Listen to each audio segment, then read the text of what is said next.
আসসালামু আলাইকুম। আপনারা সবাই কেমন আছেন? আশা করি আল্লাহর রহমতে যে যেখানে আছেন অনেক ভালো আছেন। চলে আসলাম আপনাদের মাঝে নতুন একটা রেসিপি নিয়ে। আজকের রেসিপি হলো শোল মাছ নতুন আলু দিয়ে কুমড়া বড়ি। এই রেসিপিটা কিন্তু খেতে ভীষণ মজার হয়।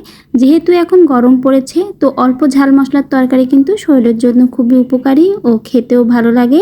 তো সেজন্যই আপনাদের সাথে আজকে অল্প ঝাল মশলায় শোল মাছ কুমড়া বড়ি আলু দিয়ে এই রেসিপিটা শেয়ার করছি। আশা করি রেসিপিটা আপনাদের কাছে ভালো লাগবে। আর এখনও যদি আমার চ্যানেলটিকে সাবস্ক্রাইব না করা হয়ে থাকে তাহলে অবশ্যই সাবস্ক্রাইব করে পাশে থাকার অনুরোধ রইল। রেসিপিটা করার জন্য প্রথমে এখানে আমি শোল মাছ কেটে নিয়েছি। আর শোল মাছটার সাইজটা অনেকটাই বড় ছিল। কেটে ভালো করে আমি ধুয়ে নিয়েছি। আপনারা পছন্দ অনুযায়ী কেটে নেবেন। এখন আমি শোল মাছটা হালকা ভেজে নিব। এর জন্য লবণ ও হলুদ মাখিয়ে আমি শোল মাছগুলো ভেজে নিচ্ছি। খুব বেশি না ভাজলেও চলবে, এখানে হালকা করেই শোল মাছগুলো একটু ভেজে নিচ্ছি।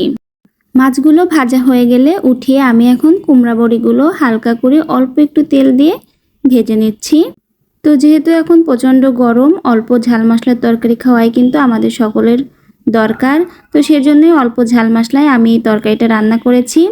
তো দেখতেই পাচ্ছেন আমার কুমড়া বড়ি, মাছ সব কিছু ভাজা হয়ে গেছে। আর সাথে আমি এখানে নতুন আলুও কেটে নিয়েছি। বাজারে যেহেতু এখন নতুন আলু পাওয়া যাচ্ছে তো নতুন আলু দিয়ে এই রান্নাটা করলেও কিন্তু খেতে ভীষণ মজার হয়। কড়াইতে তেল দিয়ে প্রথমে আমি এর ভিতরে দিয়েছি গোটা জিরা এবং কাঁচা ঝাল ফালি দিয়ে এখন আমি ভালো করে একটু ভেজে নিয়ে এরপর দিয়ে দিব পেঁয়াজ ও রসুন বাটা একসাথেই বেটে নিয়েছি। সেটা দিয়ে এখন আমি যে পানিটা থাকে পেঁয়াজ রসুনে সেটা একটু টানিয়ে নিচ্ছি তেলে ভেজে।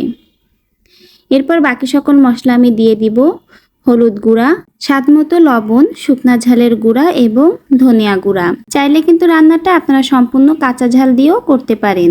মশলাগুলো একটু তেলে ভেজে নিচ্ছি। আর এরপর আমি এর ভিতরে ভেজে রাখা কুমড়া বড়ি এবং আলু দিয়ে আবারও মশলার সাথে একটু ভেজে নেব।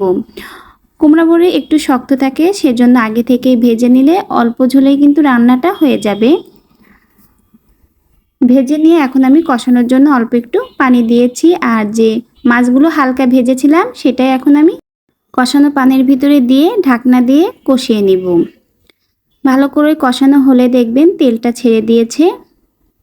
আর তখন আপনারা পরিমাণ মতো ঝোলের পানি দিবেন। ঝোলের পানিটা দিয়ে একটু নাড়াচাড়া করে ঢাকনা দিয়ে কিছুটা সময় রান্না করে নেবেন। আর রান্নাটা করার মাঝে প্রথম দিকে চুলার আঁচটা জোরে দিবেন এবং কিছুটা সময় পর দেখবেন যখন ঝোলটা কমে এসেছে তখন চুলার জালটা কমিয়ে দিবেন। কারণ কুমড়া বড়িটা সেদ্ধ হতে কিছুটা সময় লাগবে, তো অল্প আঁচে রান্নাটা করলে কুমড়া বড়িগুলো সেদ্ধ হয়ে যাবে। আলুগুলো এখানে সেদ্ধ হয়ে গেছে আর কুমড়ো বড়িটা কিছুটা বাকি সেদ্ধ হতে, তো চুলার জালটা এখন কমিয়ে অল্প আঁচে ঢাকনা দিয়ে রান্না করে নিব। আর রান্নার মাঝে আপনারা স্বাদ অনুযায়ী ঝাল ও লবণটা চেক করে নেবেন। অল্প ঝাল মশলায় রান্নাটা করেছি। আর এখন যেহেতু গরম পড়েছে সেজন্য পরিবারের জন্য অল্প ঝাল মশলার তরকারি রান্না করা কিন্তু ভালো। এটা শরীরের জন্য খুব ভালো এবং খেতেও ভালো লাগে। তো রান্নাটা আমার হয়ে গেছে আর কুমড়ো বড়িটাও মাশাআল্লাহ সিদ্ধ হয়ে গেছে। আপনারা কিন্তু ঝোল পছন্দ অনুযায়ী রাখবেন। আমি এখন নামিয়ে নিচ্ছি। তৈরি হয়ে গেল আমার অল্প ঝাল মশলায় গরমের দিনে শোল মাছ নতুন আলু দিয়ে কুমড়া বড়ির তরকারি। এই তরকারিটা খেতে যেমন ভালো লাগে এবং অনেক স্বাস্থ্যকর রেসিপি।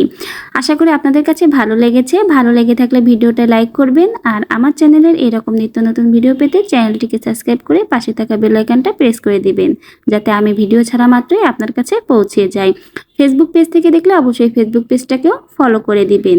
আজকের ভিডিও থেকে এখানেই বিদায় নিব। সবাই সুস্থ থাকবেন, ভালো থাকবেন। ইনশাল্লাহ আমি আপনাদের পাশে আছি এবং থাকবো। সবাই আমার জন্য দোয়া করবেন। আল্লাহ হাফেজ। আসসালামু আলাইকুম।